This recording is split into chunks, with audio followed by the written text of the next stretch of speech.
Shalom, shalom à l'Éternel Jéhovah notre Dieu, assis sur le trône, seul soit la gloire. Bienvenue à cet enseignement dénommé les sacrifices de sang en action de grâce sous la grâce. Les sacrifices de sang en action de grâce sous la grâce. J'aimerais vous dire que la légitimité divine est établie sur le roi par l'onction. Mais la légitimité terrestre est établie sur le roi par le sang. Donc un roi a besoin d'être établi par la légitimité divine qui est marquée par l'onction et la légitimité terrestre qui est marquée par le sang. Par exemple, je donne juste un exemple. Quand vous voyez un député à l'Assemblée, sa légitimité est établie par quoi? Par la légitimité politique et électorale. Par exemple, quand vous prenez un avocat au barreau, sa légitimité est établie par le professionnalisme et par la déontologie. Maintenant, revenons au sacrifice de sang. Et je vais vous expliquer quelque chose qui est très capital pour votre vie, que vous devez comprendre et que vous devez comprendre à tout prix. Analysons d'abord la vie de Adonijah dans 1 Roi chapitre 1, le verset 9 par exemple. Adonijah tua des brebis, des bœufs et des veaux près de la pierre de Zolélech. Adonijah, n'oubliez pas, c'est le frère de Salomon et qui s'est précipité pour établir la légitimité de sa royauté, la légitimité terrestre de sa royauté à travers le sang, sans établir la légitimité divine de sa royauté par l'onction. Maintenant, après avoir vu comment Adonijah a procédé, nous avons vu qu'il a confirmé sa royauté par le sang en tuant des brebis, des bœufs, des veaux. Et si vous laissez Adonijah et vous avez le temps, lisez bien tout le livre de 1 Roi chapitre 1 et tout le verset. Et vous allez voir. Quand je descends dans le verset 19, la Bible déclare: il a tué des bœufs, des veaux gras, des brebis en quantité. Et il invita tous les fils du roi, le sacrificateur Abiathar et Joas, chef de l'armée. Mais il n'a point invité Salomon, son serviteur. Maintenant, l'erreur a été corrigée pour que Salomon reprenne le pouvoir. Et quand vous voyez, quand Salomon veut prendre le pouvoir, le roi David a donné l'ordre. Et le roi David a procédé comment? En établissant d'abord la légitimité divine par l'onction, en ordonnant à ce que Salomon soit oint et établi comme roi. Et quand Salomon a été oint, il a été établi comme roi. Je suis toujours dans 1 Roi chapitre 1. En descendant, vous avez vu que Salomon n'a pas établi la légitimité terrestre par le sang. Mais il est revenu dans 1 Roi chapitre 3. Et quand vous rentrez dans 1 Roi chapitre 3, vous allez voir. La Bible déclare clairement que le peuple ne sacrifiait plus sur les hauts lieux. Car jusqu'à cette époque, il n'avait point été bâti la maison au nom de l'Éternel. Donc on sacrifiait les bœufs, les brebis dans la maison de l'Éternel. Maintenant, quand vous descendez dans 1 Roi 3, le verset 3, Salomon aimait l'Éternel et suivait les coutumes de David, son père. Dans les coutumes de David était de sacrifier des animaux à l'Éternel.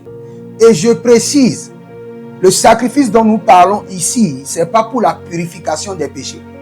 C'est pour établir la légitimité de la royauté sur la terre par le sceau du sang. Donc nous devons faire la différence. Quand nous parlons de sacrifice des animaux, de ce que Jésus-Christ a aboli, il a annulé le sacrifice des animaux en ce qui concerne le péché.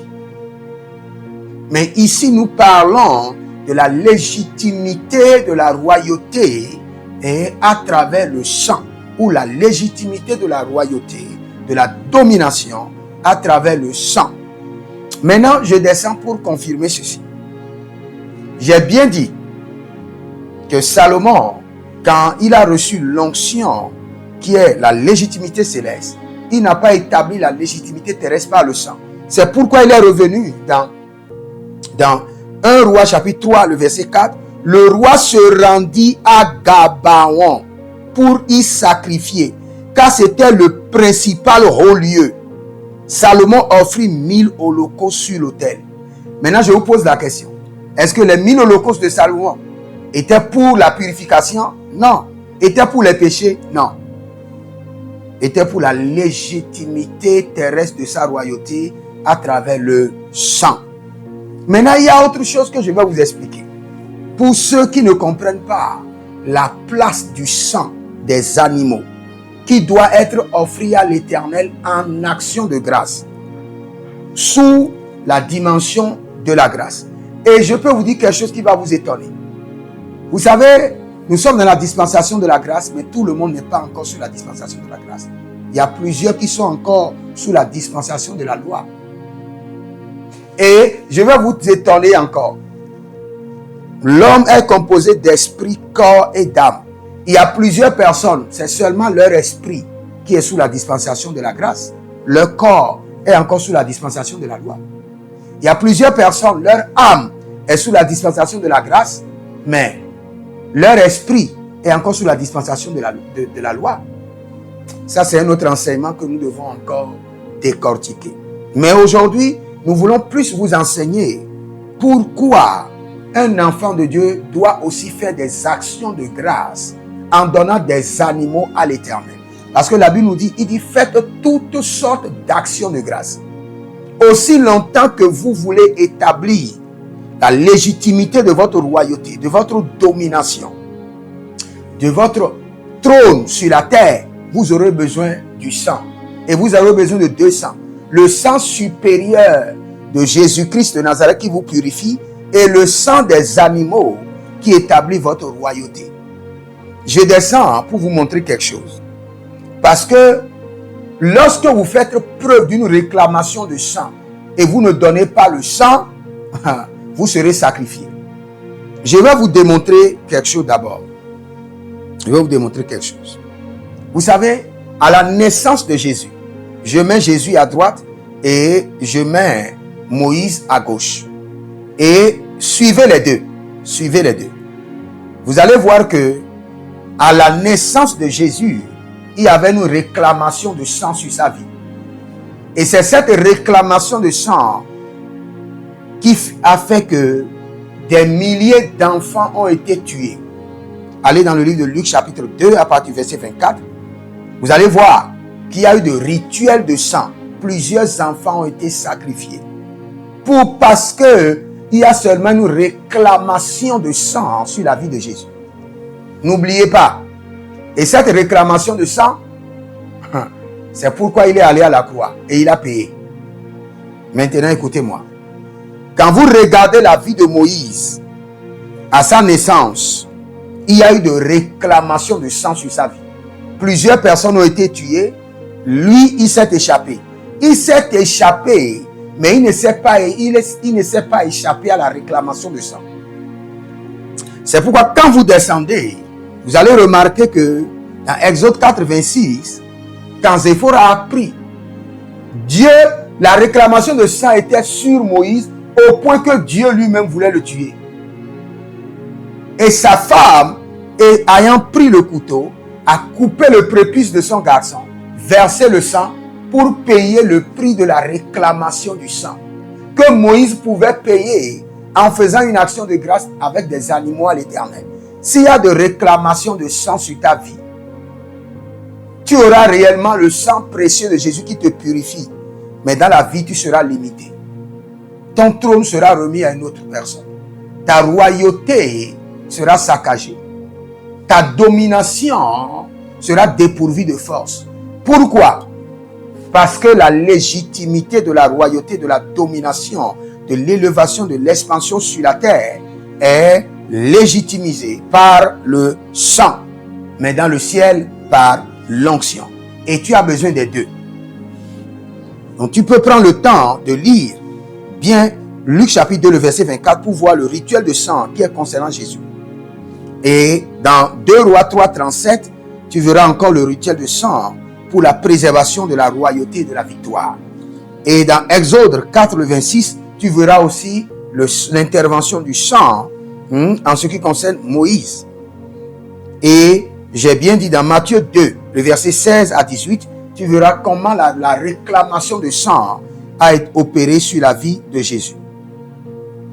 Et des années après, la réclamation de sang a continué sur la vie de Moïse. Exode 1, 22, Exode 2, 1 à 10.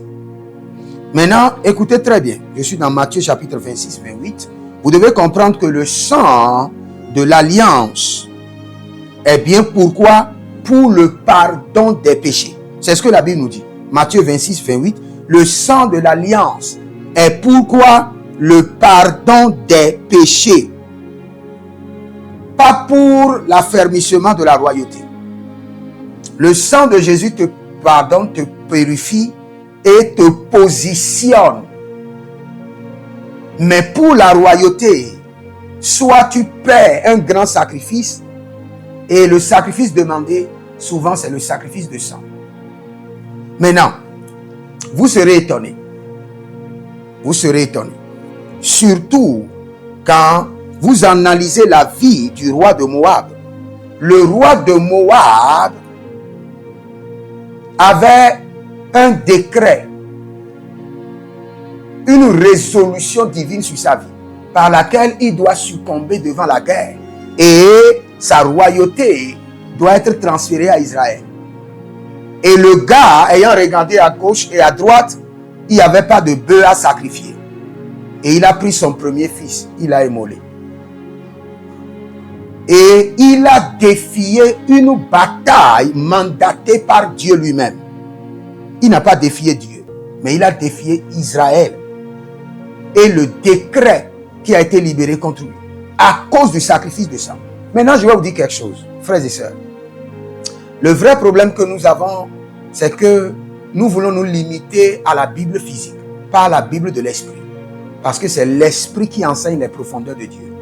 Et quand Dieu lui-même veut vous enseigner la royauté, vous serez étonnés des sacrifices que Dieu lui-même va vous donner. Un esprit n'est pas différent. L'esprit de Dieu, l'esprit du diable, la différence, c'est que l'autre n'est pas corrompu et l'autre est corrompu. Mais ils sont des esprits et ils font les mêmes demandes. La demande d'un esprit ne diffère pas. La nourriture d'un esprit ne diffère pas.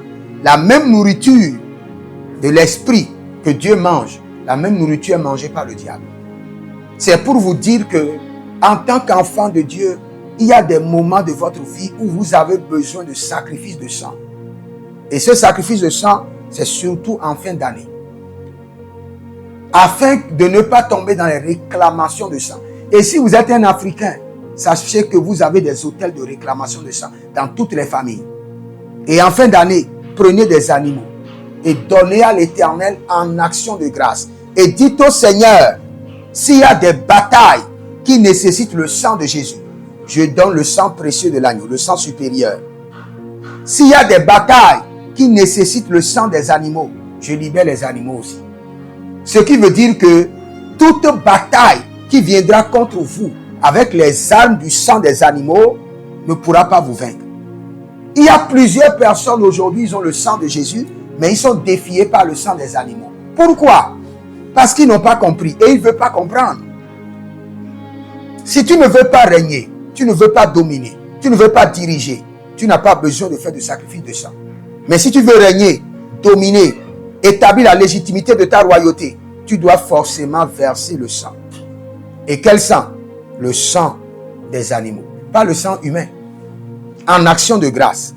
En action de grâce à l'Éternel. Si vous avez compris, écrivez, prophète, j'ai compris. Si vous n'avez pas compris, posez des questions, je reviendrai pour vous répondre. Inscrivez-vous à l'école prophétique Les Aigles en Action, à l'Institut biblique L'Aigle de la Révélation, et surtout demandez une consultation prophétique sur vos finances, votre mariage et sur l'année 2026. Vous pouvez me contacter au plus 228 97 16 90 90 pour la consultation prophétique ou pour votre délivrance personnelle. Je répète, plus 228 97 16 90 90. Que le Seigneur vous bénisse et je prie que le Saint-Esprit vous révèle. La Bible déclare, examinez toutes choses et retenez ce qui est bon. Que le Saint-Esprit lui-même vous amène à examiner et à retenir ce qui est bon pour faire avancer votre vie, pour établir et affermir votre royauté, votre domination sur la terre.